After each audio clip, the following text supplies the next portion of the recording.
if you run an online coaching business, you've probably thought, okay, what's my niche? What's my target market? And every guru and online coach has probably told you you need a target market, you need to have a niche. So, how do you find out who your niche is? Let's think about it. This video won't be fancy. I'm going to share my screen. I'm going to show you how we teach our clients to work out what their niche is. And maybe this will give you some clarity on what to do next. So let's get straight into it.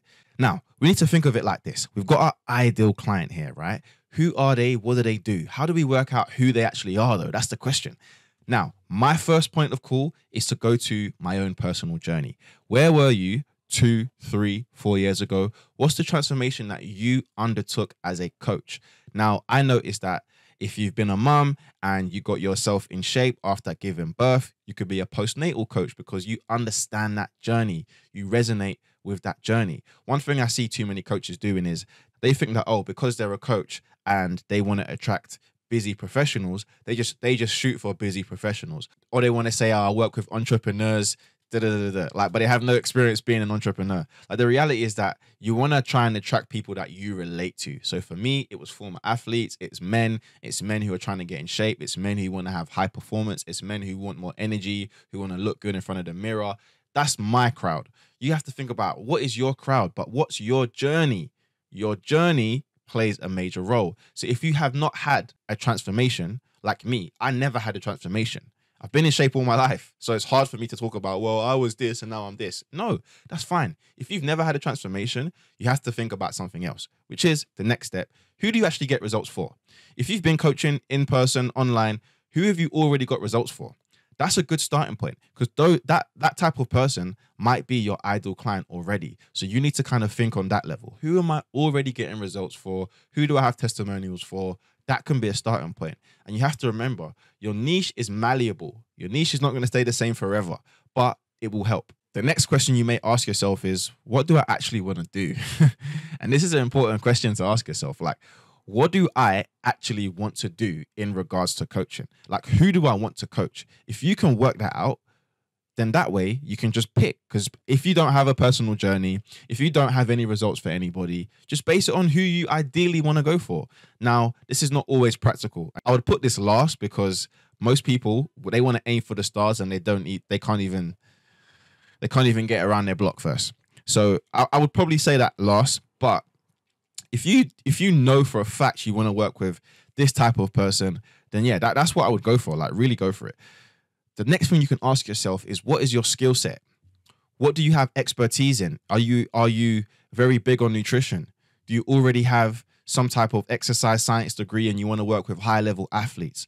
Like, what are your expertise? Are you a CrossFit coach? So if you can work in the lane of your expertise, then your niche may marry up with that. So I noticed that some coaches, they're really, really good at the functional stuff. Okay, cool. That's the kind of crowd they go for. Functional medicine, maybe CrossFit. Like, you got to really dial in on what your skill set is tailored towards, and then you can actually niche down based on that.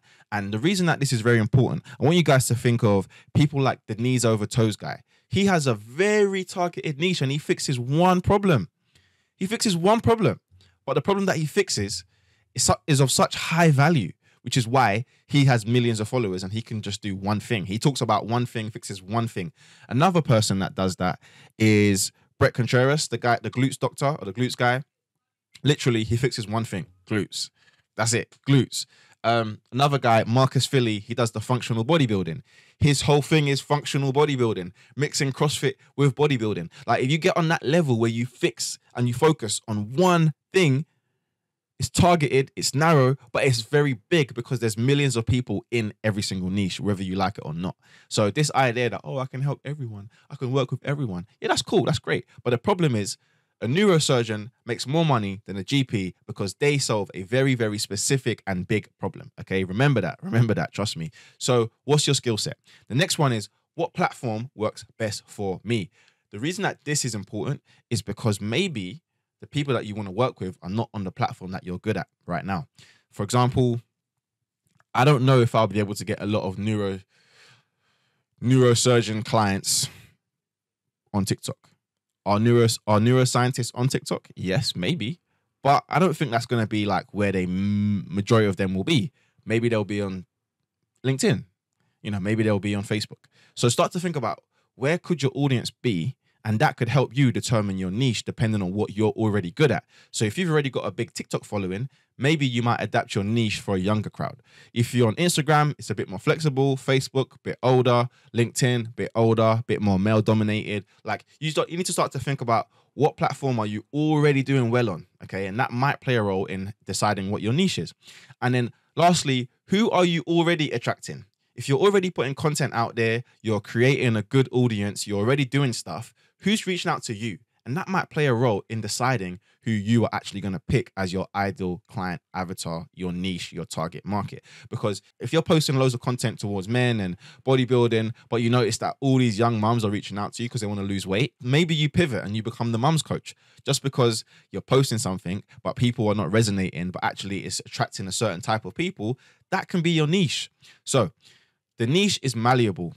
You don't want to niche down too much, but you do need to have a niche. Again, I will use those 3 examples. Knees over toes guy, the glutes guy, and Marcus Philly. They all do 3 different things, but they're all hugely successful based on focusing on one thing at a time. If you think that, oh, because I can help men lose weight, but I can also help mums lose weight, and I can help men build muscle, like you're going to just kill yourself trying to create content for all these different problems. But focus on one thing. Again, the neurosurgeon makes more money than the GP, okay?